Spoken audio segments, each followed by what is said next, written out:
नमस्कार दोस्तों, जय जोहार। मैं कौशल तिवारी और बिहनिया संध्या में आपका स्वागत है। केंद्रीय गृह मंत्री अमित शाह ने कल भूपेश सरकार के खिलाफ 104 पन्नों का जो आरोप पत्र जारी किया है उसका हकीकत क्या है।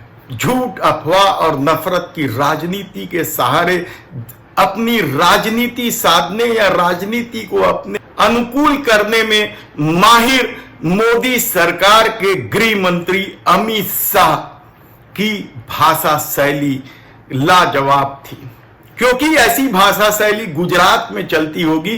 कम से कम छत्तीसगढ़ और छत्तीसगढ़ियों के मन में ऐसी भाषा शैली के लिए कोई जगह नहीं है। बिल्कुल सड़क छाप लफंगों की तरह अमित शाह लटका देंगे, सीधा कर देंगे, पता नहीं क्या क्या कर देंगे का दावा करके चले गए। तो जब हम शासन में आएंगे तो भ्रष्टाचार करने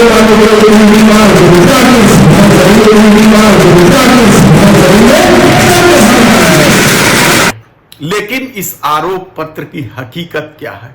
यह आरोप पत्र पूरी तरीके से नफरत की राजनीति का हिस्सा तो है ही, अपनों को बचाने का खेल भी है।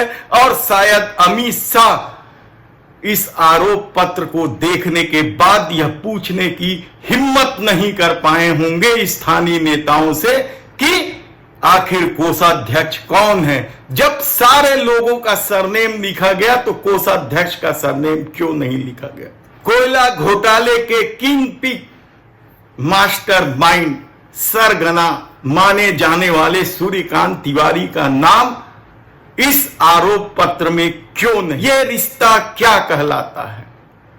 ऐसे कितने ही सवाल जब आप देखेंगे तो आपको लगेगा कि एक ही झटके में तमाम आज के लोगों को भ्रष्ट और चोर कह दिया है, जिसमें ढेबर, भाटिया, ढांड, शुक्ला, महेश्वरी, किस तरह की राजनीति खेली गई है आप सोच नहीं सकते।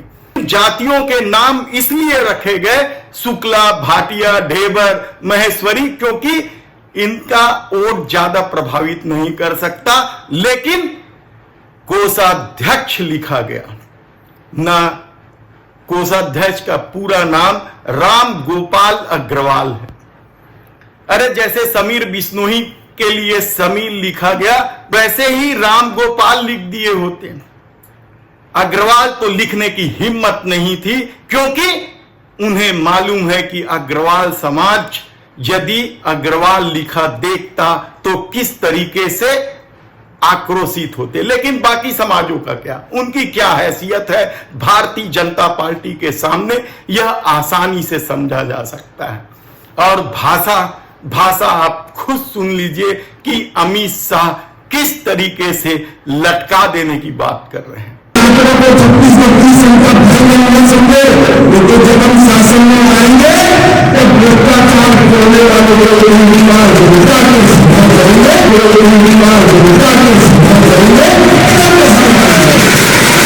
भारतीय जनता पार्टी छत्तीसगढ़ में होने वाले विधानसभा चुनाव की तैयारी कर रही है और हर सर्वे बता रहा है कि छत्तीसगढ़ में भारतीय जनता पार्टी की बेहद ही बुरी गत है।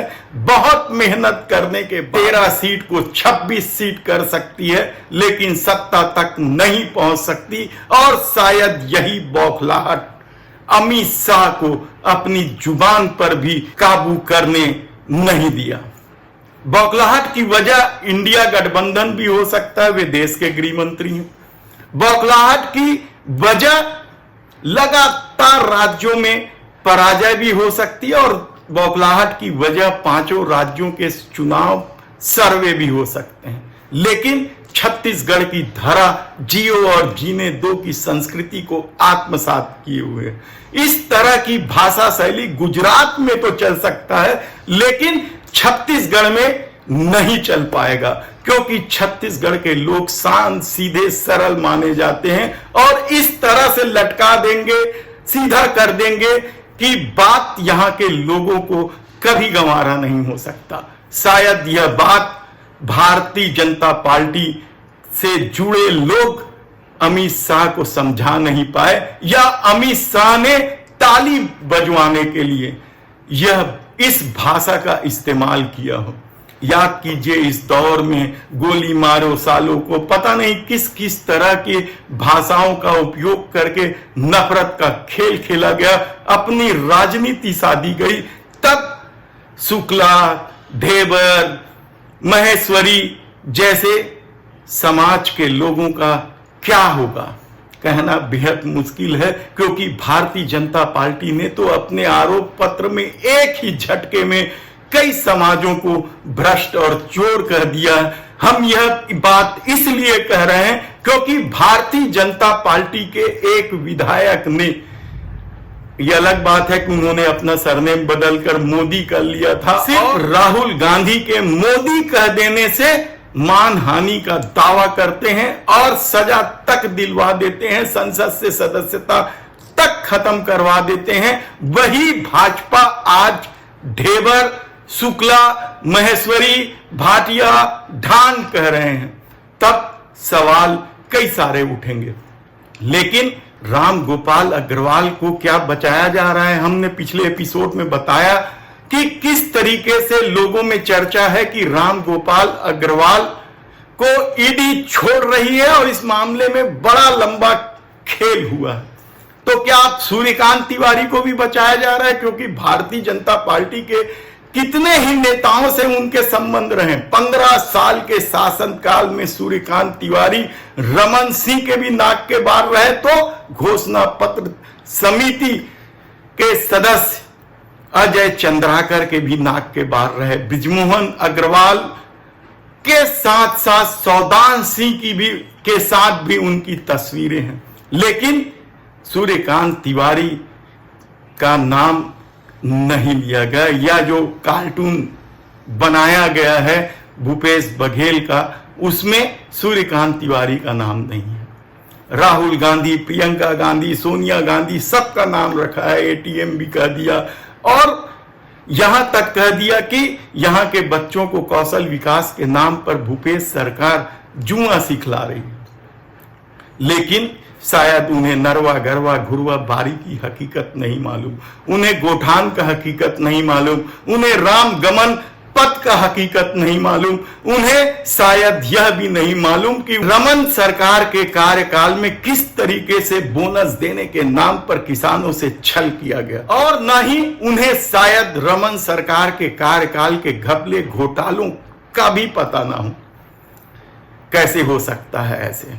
वह केंद्रीय गृह मंत्री है, उन्हें कैसे नहीं मालूम होगा कि नान घोटाला क्या है, चिट फंड कंपनी क्या है, इंदिरा प्रियदर्शनी बैंक घोटाला क्या है। लेकिन वे अब भी कह रहे हैं कि भ्रष्टाचारियों को लटका देंगे। ये किस तरह की भाषा है? कम से कम अपनी नहीं तो कम से कम गृह मंत्री के पद की भी गरिमा रखी जाती है, वह भी क्या अमित शाह से नहीं हो पा रहा है इस बौखलाहट में? सवाल आप कई उठा सकते हैं, लेकिन हकीकत तो यही है कि राम गोपाल अग्रवाल का नाम क्यों नहीं लिखा गया, ये रिश्ता क्या कहलाता है, सूर्यकांत तिवारी कहां गायब कर दिया गया, यह रिश्ता क्या कहलाता है। ऐसे कितने ही सवाल भारतीय जनता पार्टी के कार्यकर्ता और नेता भी पूछ रहे हैं। कम से कम उनको तो जवाब अमित शाह को देना चाहिए, या घोषणा पत्र समिति में जो लोग शामिल हैं उन्हें देना चाहिए, प्रदेश अध्यक्ष अरुण शाह को देना चाहिए, नेता प्रतिपक्ष नारायण चंदेल को देना चाहिए, बृजमोहन अग्रवाल, रमन सिंह सहित तमाम उन नेताओं को देना चाहिए जिनकी तस्वीरें सबके सामने हैं। रिश्तेदारी भी है, ऐसी चर्चा है। राम गोपाल अग्रवाल से तो हमने बताया था कि किस तरीके से भारतीय जनता पार्टी के एक नेता के साथ रिश्तेदारी है।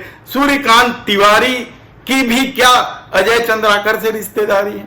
यह आप खुद सोचिए कि किस तरीके का यह घोषणा पत्र है, किसे छोड़ना है, किसे बचाना है। भ्रष्टाचार के खिलाफ सचमुच लड़ रहे हैं तो फिर चेहरा देख के कार्रवाई क्यों कह रहे हैं? और यही बात तो इंडिया को मजबूत कर रहा है, यही बात देश के प्रधानमंत्री नरेंद्र मोदी की छवि को खराब कर रहा है, क्योंकि वे कहते बेटी बचाओ बेटी पढ़ाओ और बृजभूषण शरण सिंह के साथ खड़े हो जाते हैं।